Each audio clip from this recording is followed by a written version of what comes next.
This whole program is based around the macronutrients carbs, proteins, and fats. So it would make sense that we would address these macros in a little more depth. This lesson we're going to devote solely to protein simply because of the large role that protein plays in body composition, as well as some recent controversy that protein has undergone. Protein is made up of amino acids and is part of countless important processes in the body. Each gram of protein contains 4 calories. Protein is an essential nutrient because 9 of the 20 amino acids that make up a protein cannot be produced by our body. We must get them from somewhere else, our diet. Eating enough protein stimulates muscle protein synthesis. It improves recovery.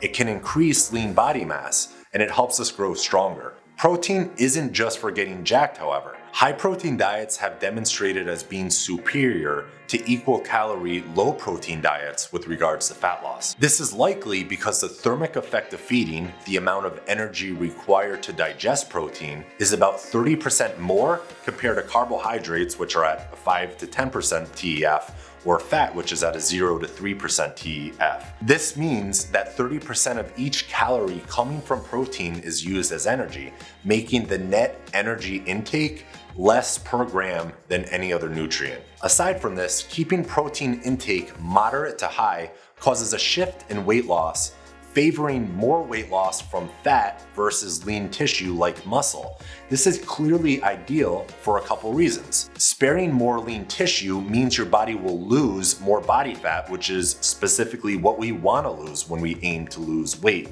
In addition, sparing lean body mass while dieting has been associated with decreased incidences of weight regain, as well as better maintenance of metabolic rate.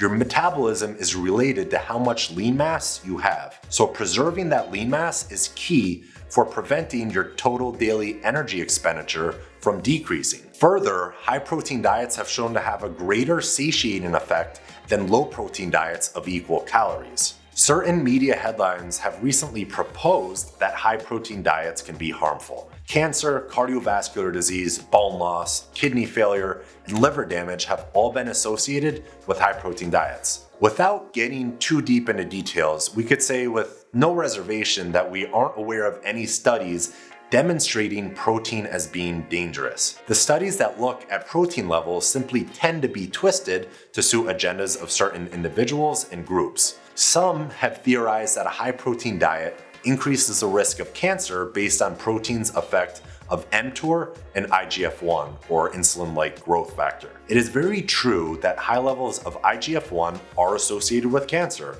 and mTOR inhibitors are targets of cancer drugs. Since protein stimulates mTOR, it should be pretty straightforward that protein would increase cancer risk, right? Not really. There's a big difference between demonstrating a physiological outcome versus showing changes in short-term markers that are associated with diseases. It is a difference in acute increases in hormones and signaling versus chronic elevations. One is a natural flux of the body and the other is dangerous. Consider exercise. We know exercise is healthy for you and decreases your risk of disease. However, if you looked at what exercise does in terms of short-term markers of health, you'd think it was the worst thing in the world for you. In the short term, exercise elevates heart rate, it raises blood pressure, increases the production of free radicals, and increases inflammation. However, these markers all return to baseline within a short period of time. And the same is true for protein. The stimulatory effect of protein on hormones and signaling is acute, and it returns to baseline after a time. Most studies that have attributed cancer risks to protein have done so using correlation data. If there is one thing you take away from this lesson, I hope it is the following. Many people make the mistake of assuming that correlation is the same thing as causation, but that's not often the case.